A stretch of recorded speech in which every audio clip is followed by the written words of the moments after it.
my wife is very intuitive. She's very in tune with, the Most High. And she had a dream.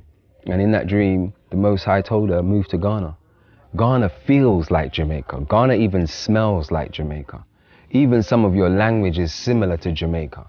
And the people look Jamaican to me. So whether we were here originally or whether we passed through Ghana, I know Ghana or Jamaica is heavily influenced by Ghana. Like my son is 7 years old. He says, I'll never go back to London. He loves it. This is all he knows. Like he has when he wants to put on his Ghanaian accent, he puts it on. They're picking up tree very fast. They're learning life skills. When they're out here, they know how to farm. They know how to build. My son is forever putting contraptions together.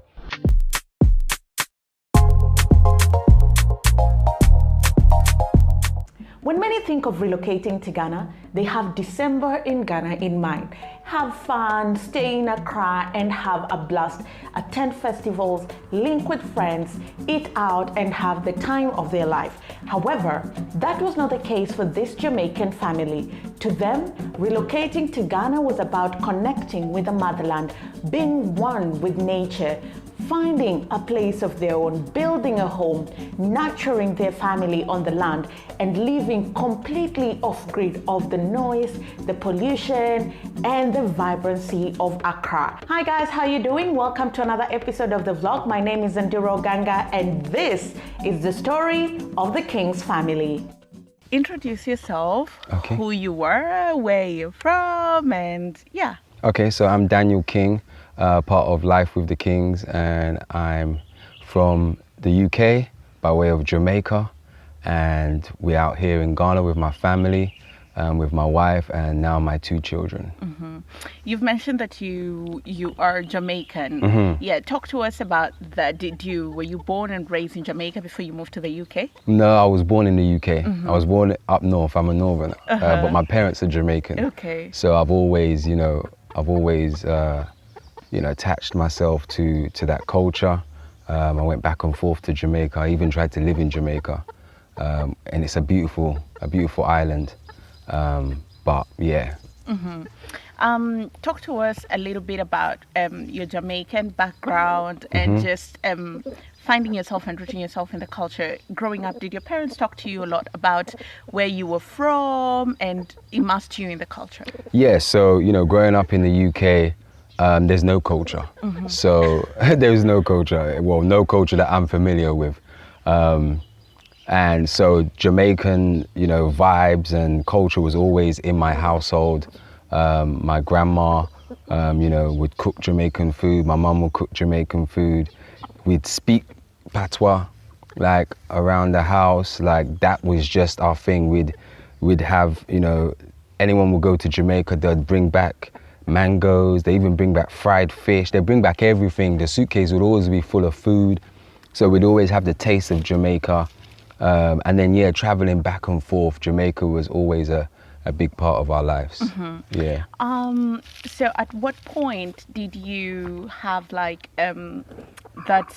urge to say, I want to go back to Jamaica and try living there? And how was the experience?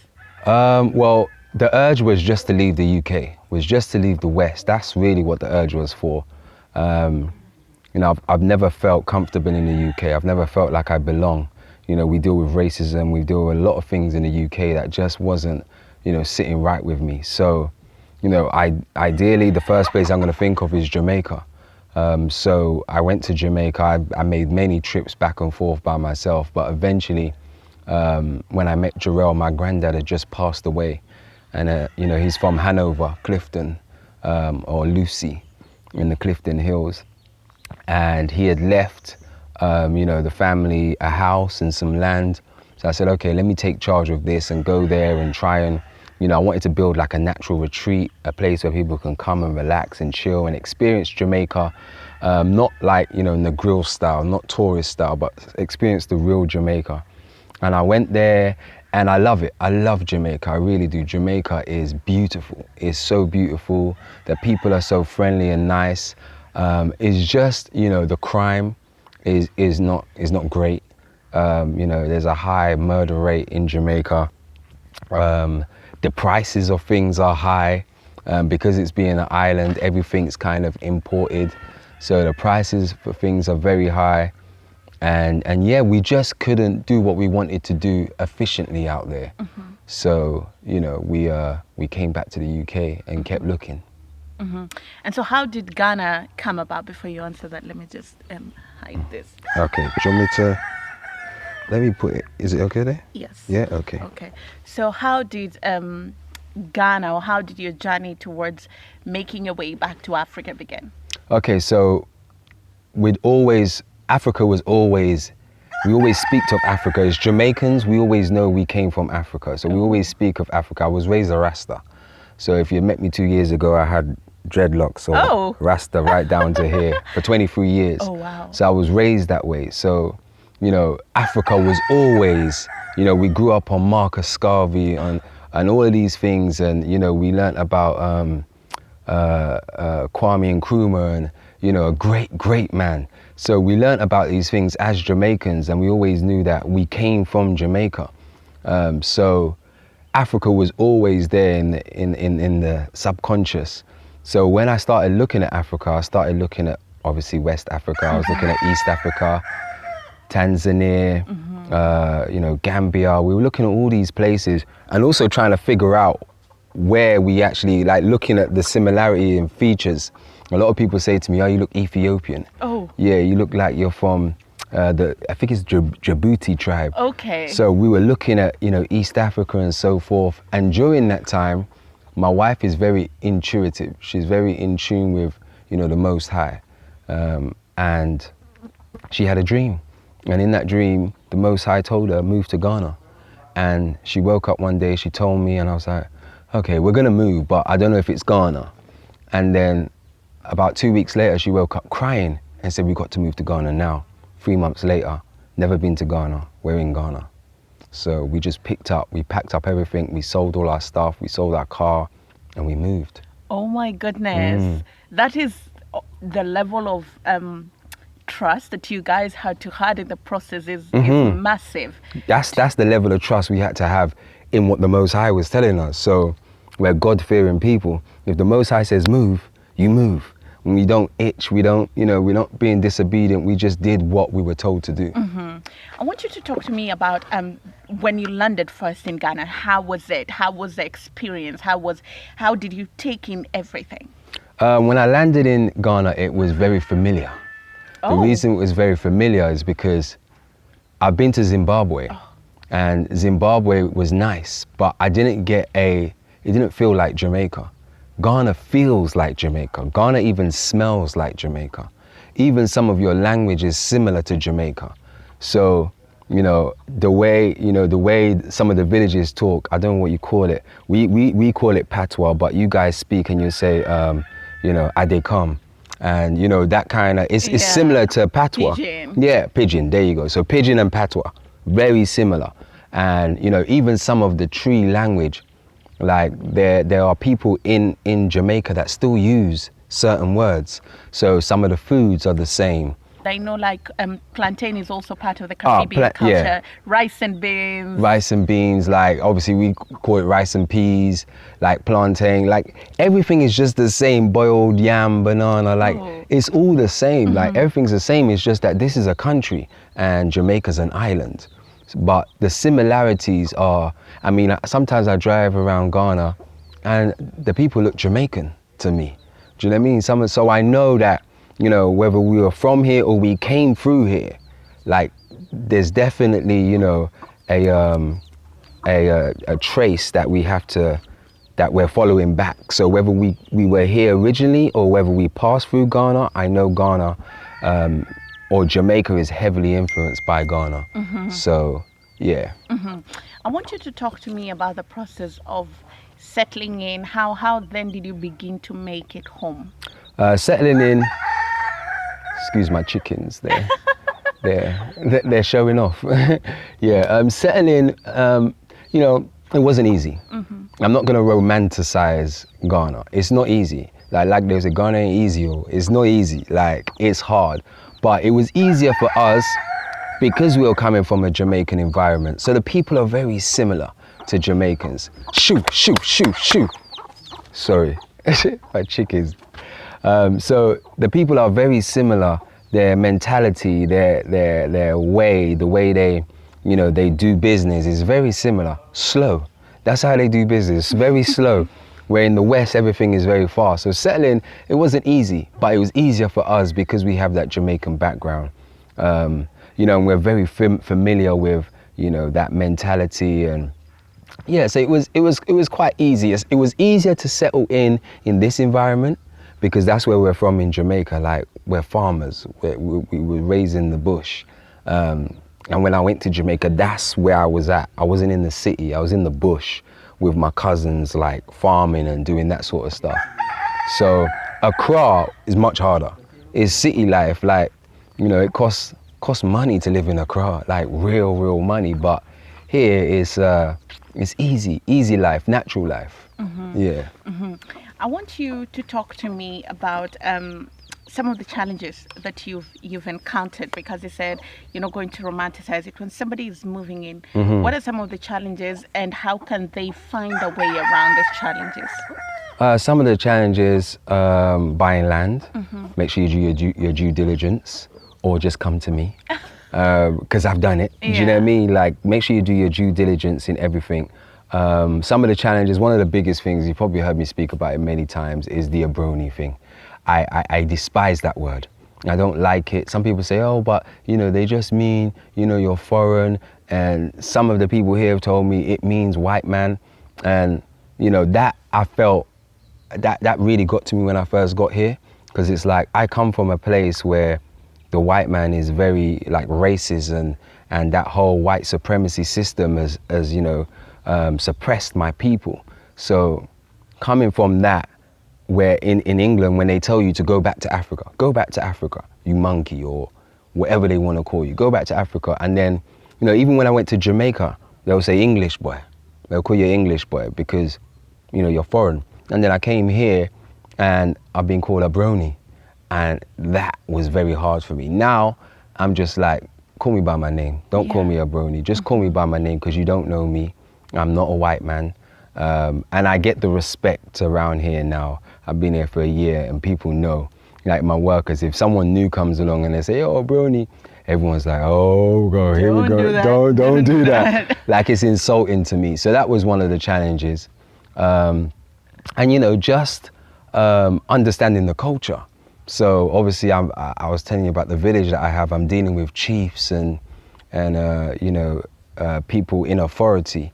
And understanding the culture and the way they do things is very different to me. So I'm just like, can we just get some land and rare? And they're like, before you even come and talk to us about land, you need to, like, bring some apeshi, bring some Jews, give a donation. And you know what I mean? There's a lot of things that, you know, in the West, we just do business. You got your money, you pay, you get. Here, it doesn't work like that. There's an order, there's rules, there's regulations, and just coming to grips with those things, which is understandable. I'm getting familiar with Ghana and how they do things here. At the same time, I don't want to like impose my Western mentality, but there are things that Ghana needs to learn. I can learn from Ghana, and Ghana can learn from the diasporans. So at the same time, I'm educating as well as being educated. What have been the highlights of your stay in Ghana so far? Nature.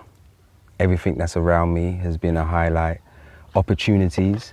I always tell people when I do consultations with the diasporans, I tell them that there's so many opportunities here. Don't come to Ghana looking for a job.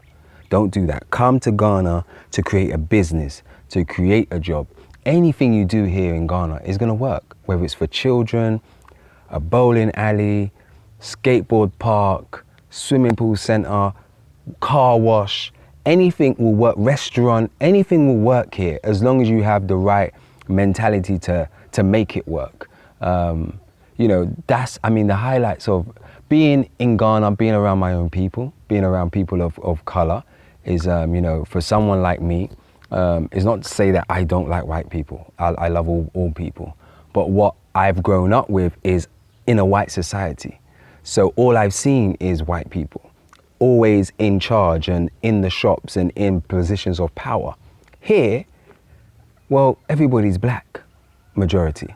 are black, and I see my own people in black excellence doing business, and that is definitely one of the main highlights of being here in Ghana. Yeah. Let's talk about integrating yourself in the way of life. Do you eat local foods, and what are some of your favorites? Do I eat local foods? I like omotowa and katin kwine, so rice balls and groundnut soup. I'm not too, I don't like banku. I don't like kenke. Why? Oh, I don't like the fermented thing it goes through. I don't, yeah, I just don't like it. I'm gonna be controversial and say Nigerian jollof is better than Ghanaian. I have tried it before. It's really good. Oh, what? Which one? Nigeria. Oh, listen. Like Ghanaian jollof, I eat it. It's nice, but I know there's a little competition between Ghana and Nigeria, and I'm here as a neutral person to say Nigeria wins hands down. Yeah. I'm sorry, Ghana. I'm here, but I'm sorry. Yeah. So I do eat some of the local foods. But yeah, I do miss my Jamaican food, so my Yeah. wife is always cooking. Okay. What areas have you visited in the country? In Ghana, the Volta region, which is beautiful. I love the Volta region. I think it's amazing. If we could live there and buy land there, we would.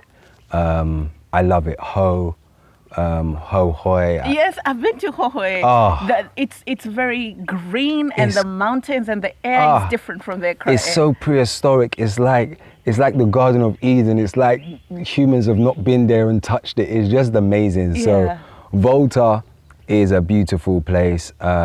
Where else did we go to? We've been to Kwehu Mountains. Kwehu Mountains is nice. I like being on top of the mountains because it's much cooler. We went to Rock City, that hotel up there. We've not done any of the like tourist stuff. So we've not been to Cape Coast. We've not been to Amina Castle. We've not been to none of those things. My heart I feel like I just don't want to go there. Yeah. Like a lot of people come and they say, oh, you've got to go there and feel what it's like. That's why our ancestors, the door of return. And for some reason, we've just not felt it. We're just like, I don't want to see that again. Yeah. Like it's Why? I don't want to look back. I don't want to feel like what we have gone through as diasporans, as the descendants of slaves, is trauma. Like our people are still suffering now. Like as Jamaicans, people of the Caribbean, people in Brazil, like we're still suffering from slavery. People think, oh, it's slavery, forget it, it's over with. We are suffering. We have issues between men and women, the dynamics in relationships.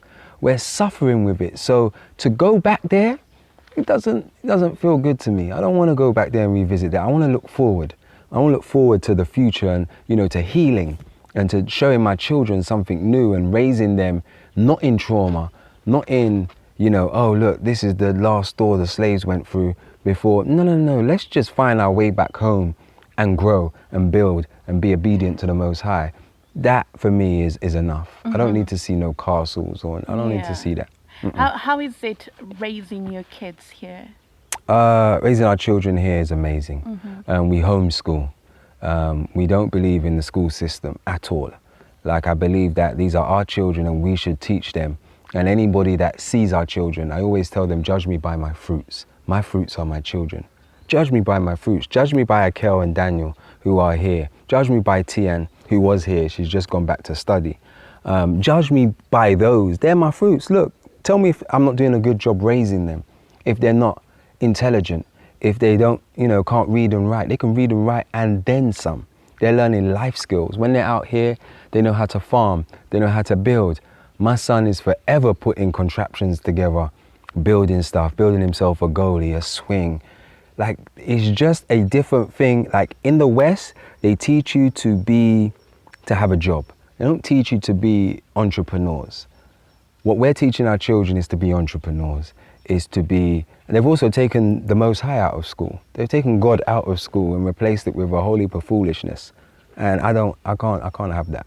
God needs to be in their life. The Most High needs to be in their life. They need to understand who they are and where they're going. So raising children out here, I would recommend it, highly recommend it. Homeschool your children. Raise your own children. Don't give them to someone else to raise. Yeah. How are they adapting to life on the continent? Are they liking it? They love it. They said they will never go back to the UK. Like my son is 7 years old. He says, I'll never go back to London. He loves it. This is all he knows. Like he has when he wants to put on his Ghanaian accent, he puts it on. You know, they're picking up tree very fast. It's hot. You know, the climate is more for their melanin. Like, so that, you know, they're not sickly like we were in the UK. They love being around. Like, imagine that they've been in the UK and all they see is white people in high authority. So then now they look up to white people, not to mention, you know, the picture that they paint of Jesus. I'm not even going to go into that. But that does nothing for a young black boy. It does nothing for him, for his self-esteem. And then he's being called names in school by other white children. It does nothing for them. Their self-esteem, they're so confident. If they were here now, you would see they're so confident, they're so bright, they're so, you know, they're so proud, and they walk tall with their shoulders back and their head up. Where in the UK, not many children walk like that. They don't have that confidence.